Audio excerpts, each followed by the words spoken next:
ரசம் தாளிக்கலாம். என்னென்ன இருக்குன்னு சொல்லுங்க. தேவையானது ரசப்பொடி, 2 வரமிளகா, 1 கருவேப்பிலை, கொஞ்சம் உப்பு, கொஞ்சம் 1 ஸ்பூன் 1.5 ஸ்பூன் போட்டுக்கணும்.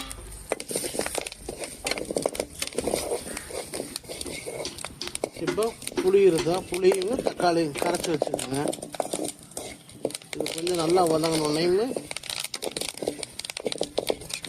அதை ஊற்றிடுங்க. கரைச்சி வச்சதை எடுத்து ஊற்றுங்க. அவ்வளோதான்,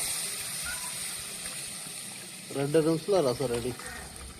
அடுத்து கொதிச்சு வந்தால் மட்டும் போதும். மறுபடியும் உப்பு பாருங்கள், உங்களுக்கு எவ்வளோ தேவையோ அது போட்டுக்குங்க. ரசம் கொதிக்க ஆரம்பிச்சிச்சு. அது கூட பார்த்தீங்கன்னா 2 பூண்டு, கொஞ்சம் கொத்தமல்லி தழை, ஜீரகம், மிளகு நுணுக்கி வச்சுக்கோங்க. இப்போ இது எடுத்து கொதிச்ச ரசத்தை எடுத்து இதில் ஊற்றிட்டிங்கன்னா ரசம் ரெடி.